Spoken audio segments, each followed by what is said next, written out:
This is Dr. George Payton in his teaching on Bible translation. This is session number 4, Steps in Translation.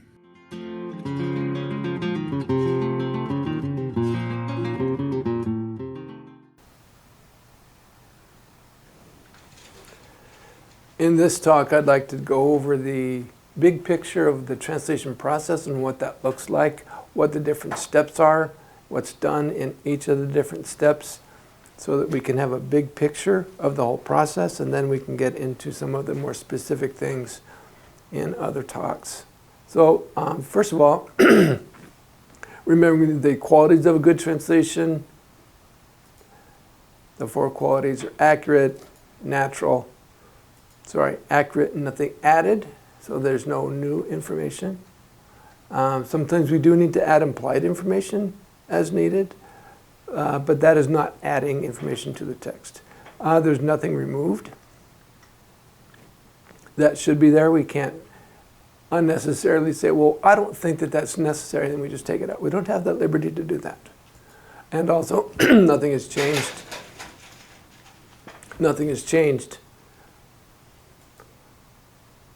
Second of all, we use normal, natural language. It's beautiful.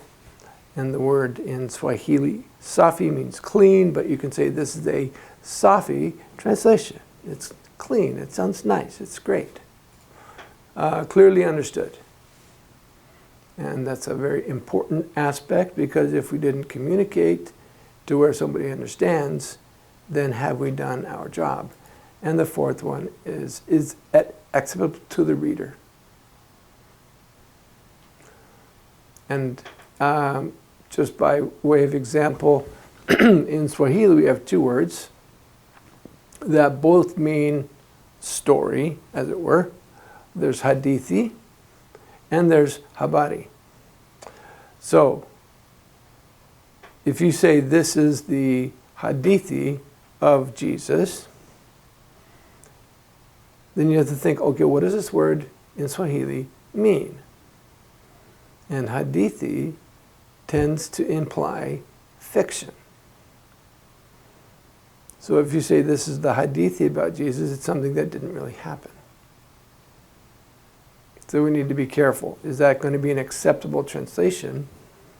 And if we just think, well, hadithi means story, story should work wherever we use the English word story, is that really going to be acceptable? Is this going to communicate the level of seriousness about the scriptures that we want them to have? My suggestion is no, it's not. And so the word habari means news. So you read the habari in the newspaper, you see the habari on TV, or you hear it on the radio. And it's also a greeting. When you see someone, you say habari. In other words, what's the news with you? How's it going with you? So it's really important that we get that clear on the front end, so that it is not inaccurate, so it is not leading them to a wrong understanding.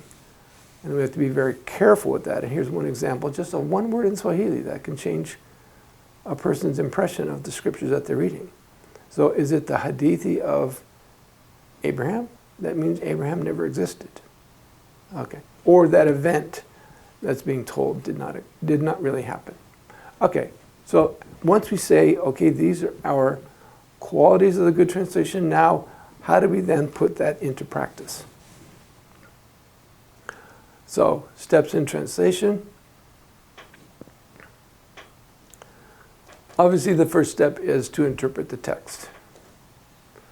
So we produce an understanding of the text. Oftentimes we'll sit together in a translation team and we'll talk about the meaning, and we will then get some idea of the intention of the text. And we internalize the meaning, and then we produce a first draft. And that first draft then is the first attempt at expressing this in their language. Sometimes you can use the scriptures from a similar language, like for example Swahili, and they can use that as the basis for their draft, And so a front translation is a simplified, or it's a translated text that's a basis for translating into the mother tongue. Okay. So anyways, you produce this first draft. And then the first thing that you do is you check, well, did we do an accurate job? Then you go through and you compare the draft together with a literal translation, as literal as possible, because the literal translation will reflect as closely as possible to the Greek or the Hebrew. If you know Greek or if you know Hebrew, then you can do an accuracy check with the Hebrew or the Greek. If not, then you pick something like the ESV or the NASB as a literal version that you can compare your translation. And you're looking for, remember what accuracy is. Did we leave anything out?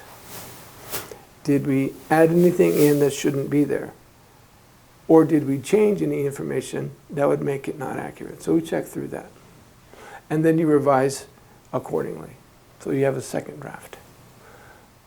Then you get someone on your team to look over your draft, and that person says, okay, this is good. The wording in verse 2, I might have said it like this. Verse 3, I might have said it like that. They go through all the different passages. Usually you would do this for like a chapter at a time. And maybe one person is responsible for one chapter, another person may be responsible for another chapter. But the idea is to give it to each other. You swap the work, yours with theirs and theirs with yours. And then you get feedback on it. And we really can't do without feedback. We really need feedback from many other people. This is the first step. And so you read it through, you take the suggestions, you revise it, and you do a third draft. And so you've been through it now 3 times. Rough draft, rough/first draft, then accuracy, and then this. And then the other thing that we do is you do another accuracy check here. Because when you change things in a sentence or you change things in a verse, sometimes you might skip something, you might leave something out, you might change something you didn't intend to change. And so you do an accuracy check. Now you notice all of these circles are green. All of these steps here, they happen within the translation office. This is team internal processing, team internal production, team internal checking. And remember what we're checking for in all of these. Accuracy, but we're also checking when you get your team member, is it natural language? Is it how we normally speak? And is it clear or is it understandable? Do you think that that's going to be understood by the people that are going to read this? Okay, so the green represents everything that's done within the translation team. This is before it goes to anyone outside. So you've done your homework, you've been as thorough as you can, and then you go into the next phase, and the blue represents the feedback stage. And so the first thing you do is what we call community testing. So what does that mean? That means we take it out to people in the community. It could be one person. It could be sitting down with a group of people, and you either read it aloud to them or have someone else read it aloud. And then you ask the content questions. First of all, can you tell us what this means in your own words? And if it's a story about Jesus, he's telling a parable, then you say, put it in your own words. What did Jesus say? And then they narrate it back to you. And in narrating it back, you can tell, did they miss something? Did they forget it when they read it? Did they add something in there that shouldn't be there? And so it's a way of testing, is it understandable? And a way of testing, is it natural language? This is the way that we normally speak. So that's one thing, is can you get the big picture of the pieces of the story? Then you might have a question. You know, we weren't really sure about the word that we should use for baptism.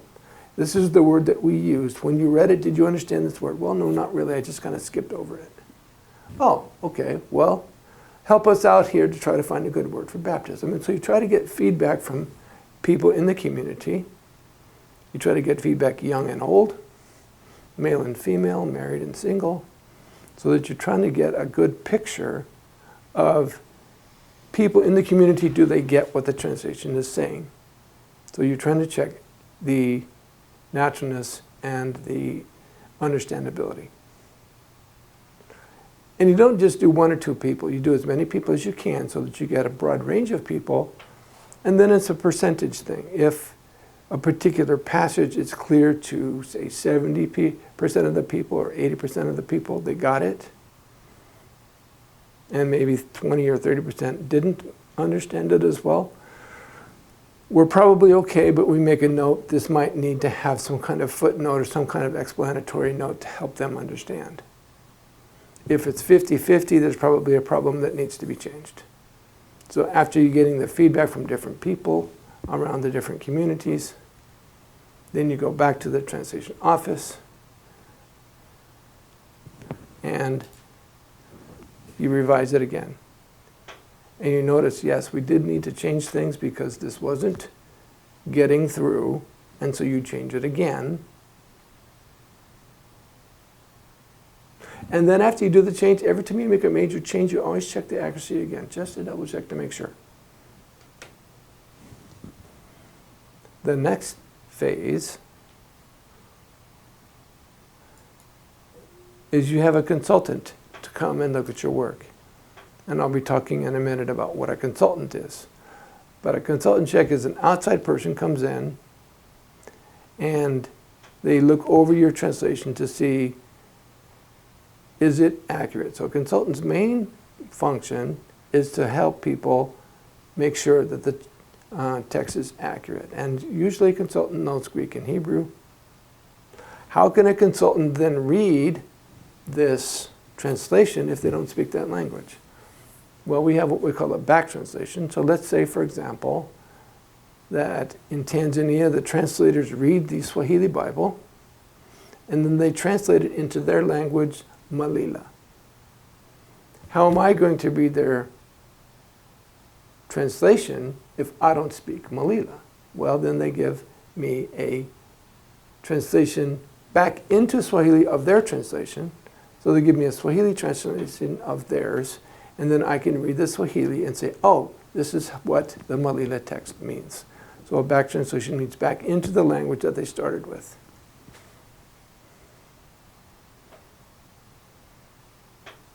And then after that, then you have final corrections.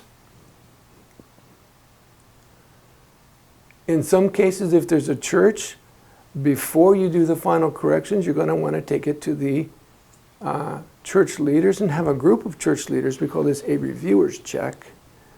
And you get maybe 10, 20 pastors, church elders, other people respected in the community, and you sit down together with them and you read over the translation, and you would usually do a larger piece of translation like the entire book of Mark or the first 8 chapters of Mark. Or you could do Titus, Timothy, 1st and 2nd Timothy and Titus would be a good chunk to do. You need to read it all through together. And their input is on the side of the naturalness. Are we using the vocabulary that we usually use in church? Are we using phrases that we are familiar with that we want to retain in the translation? So that would actually come either before the consultant check or after the consultant check. And the purpose for that is a couple of things. First of all, you want their feedback because their feedback is very, very valuable. And when they give their feedback, the translation team would do well to take their feedback. And in taking their feedback, that then makes them feel like they have a stake in this translation, that they have helped with this translation, and that becomes not the translation team's translation, but our translation. we are working together with our translators. They're working hard over there. We're trying to help them out. This is our translation. This is our language. This is for our church people. And so getting that buy-in from the reviewers is really, really important. So whether it comes before the consultant check or after the consultant check, it needs to happen, particularly if there's a Christian community. If there's not a Christian community, and I've done this in a non-Christian community, I still got a group of people together, and we still went ahead and went through the text and asked the same kinds of questions. So our three main qualities of a good translation: accuracy, naturalness, clarity, and then acceptability. So the accuracy is checked by the consultant. Often they have more knowledge of translation. They have a knowledge of a wide range of languages. They probably know Greek and Hebrew, whereas maybe the translation team does not. So they can add a lot more wisdom and knowledge because they have translation experience for years, not only on identifying that there's an issue, but then the translation team looks to the consultant. So what do we do about this? And this happened once when I was doing a consultation with a team in Tanzania. And one of the younger translation consultants in training was along with me. And we were reading through the book of Timothy. And we would take turns. I would do a chapter, and then he would do a chapter. I would do a chapter, and then he would do a chapter. So we were going through this one chapter, and he was leading the discussion, and I was observing. And so they came to this one verse, and the consultant trainee said, I think that this verse doesn't convey what the meaning is in the original. And they said, okay, let's look at that. And so they looked at this version and that version and that version in Swahili, and he was explaining to them, this is really the sense behind this verse. And if we look at your translation says something a bit different. Oh, okay, great. So they accepted the fact that that was something that they needed to work on. They needed to change it and edit it and make it different. And they said, you know what, we are just not coming up with anything. We have no idea. We know what you said it says, and we know what we started with, but we don't know how to say it this way. And he thought, and he looked at that and he says, gosh, I can't think of anything either.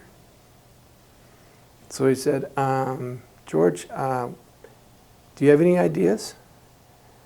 And I said, well, you know, this one language in Kenya, they had the same problem. And this is what they did. Oh, okay, yeah, we can do that in our language. Sure, not exactly the same. That's pretty close, though. They were a similar language and a similar language family. And so, not that I'm brilliant, but the fact that I'd had translation experience with other similar languages, working on the same book, then I was able to contribute in a way that really helped the team. So this is what people look to the consultant for, is this advice on how to make a final edit that's really accurate. And then the naturalness and the clarity and the acceptability we find from the community. And we do that through the community testing, and we do that with reviewers. And especially with the reviewers, that's where we get the buy-in. And if there's buy-in, there's acceptability. Okay, so after it goes through all those checks, and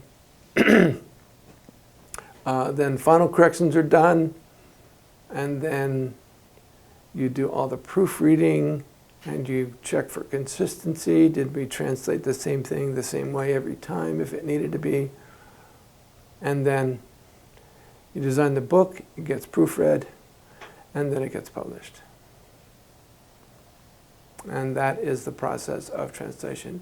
I wanted to talk a little bit about, sometimes you intentionally produce a front translation. And a front translation is the translation that they translate from if it's not the actual biblical text. And one of the first things is, so you make an intralingual translation that is designed to be easily translated. For example, when I was first starting out, we were translating the book of Genesis, and my translator was new at the job. He wasn't sure, gosh, how am I supposed to do this? How do we get started? So we would read the passage together, and then I said, well, let me do my translation of this paragraph, and you do your translation of the paragraph. And so we did that, and then we compared notes, and we found that my information was correct and his grammar was correct, so we had to blend it together. And then I thought, well, why don't I just write a simplified English of this? And we actually said, well, before we translate the actual book of Genesis, let's do Bible stories in Genesis. So when we're doing Bible stories, we have a bit more flexibility. But then I chose this huge 12 chapters about the Abraham life. And I said, okay, let's talk about this part of Abraham's life.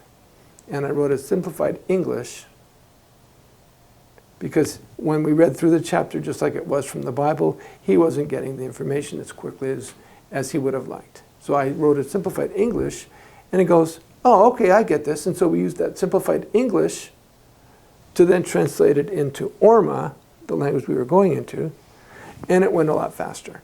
Then I didn't need to have that intermediate step of me doing my part. My part was producing the English. So we did the English all the way through for the life of Abraham. We did the English all the way through for the life of Isaac and Jacob, for the life of Joseph. And that English model helped the translation process go quickly for these Bible stories. So that's what a front translation is. So it makes it easier, starting with what? Intralingual. So if we were reading in Swahili, then we would have a simplified Swahili that could be then adapted into a translation. It's another method for getting the first draft. So if you look at the first draft and it's really hard to produce something, you look at the blank page and you think, how in the world am I going to translate chapter 1 of Mark? And sometimes that blank page is daunting. You look at that and it scares our translators. It scares other people as well, not just our translators, but it can be daunting. And so this is one way to get something down on paper so that they can then work with that. So you try to get appropriate vocabulary. One of the things that you work on is how long are the sentences. And if you look at the epistles of Paul, these sentences go along for like 10 verses. It's like one sentence. And you go, dude, that's way too much. And so what do we need to do? We need to break it up. And so producing a front translation, you would break up the sentences and you would make them a reasonable length. And studies have shown that most languages, sentences, when people just talk naturally or they're telling a story or something, are around 10 to 15 words. Now, we're not religiously doing bean counting and counting. Oh, this is 14 words, that's okay, it's 15, it's marginal 16, that's too much. No, but that's a rough approximate. It's a rule of thumb that we go by. So when you do a front translation, you tend to make appropriate length of sentences. You can simplify the grammar, and you can condense concepts together. And you can add more information if necessary for clarity. So for example, if you have, they went down to the Jordan, and that's what the text says. The Jordan what? The Jordan River. So you add the word river there. Are you adding something to the text that shouldn't be there? No. You're clarifying, and so you can add like those kinds of information, or the town of Nazareth rather than Nazareth. So you can do that in the front translation, and then that helps the translators. And then also the tone. What is the tone of this text? And the tone can be very important. And if we get the tone incorrect, then maybe the translation would be communicating the wrong message. What do we mean by tone? Well, you have in Philippians, you read it, and Paul says in verses 7 and 8, it's very appropriate for me to think about you like this because I have you in my heart. I love you guys. I was there with you. We worked so hard together. You were supporting me even when I was in prison. And you can tell the whole tone of the letter is one of a friend to people that he cares about. Paul writes to the Galatians, chapter 3, verse 1. You foolish Galatians, who bewitched you to believe this garbage? Okay, so he goes and he just rails on them. Okay? So we're not translating words at that point. We're translating the tone of Paul's message in addition to the content of Paul's message. So we keep that in mind as we prepare this front translation, and then as we go on to other steps in the translation, we still keep that in mind. This is a sharp rebuke section of the letter. It may not be the whole letter, but at least that part it is. How we're then going to translate that so that the people who hear it read today will get the point that Paul was really upset with these people. Something to keep in mind. And I don't know if you've watched it from the beginning, but we have a lot of things to keep in mind when you do translation. So many things that we have to keep in mind. So many things that we have to be aware of and that we have to watch out for. Okay, so let me talk about the consultant check. So it happens in the final feedback stage.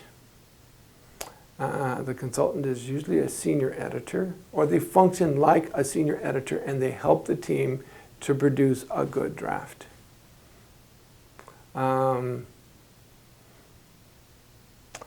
They're trying to fit the text to the reader. So for example, if you're producing Bible stories, then you want the Bible stories to fit the people you're writing the Bible stories for. So for example, if you were doing Bible stories for children, the consultant would want to help the team with how long the sentence is. Do the sentences flow together? Can we remove extra words? Can we simplify the grammar? Can we check the flow between paragraphs?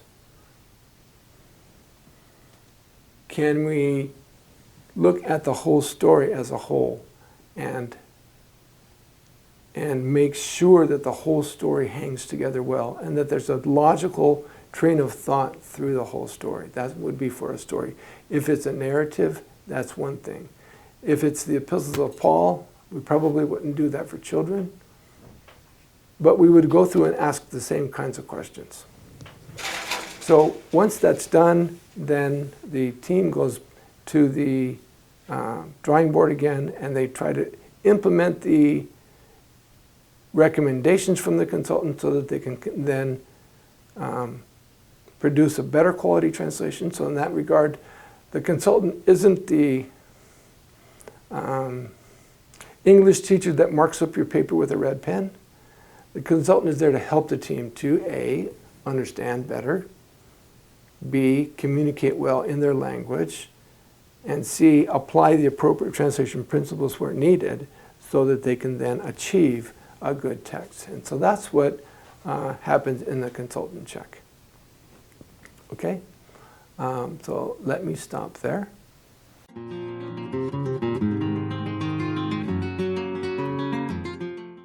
This is Dr. George Payton in his teaching on Bible translation. This is session number 4, Steps in Translation.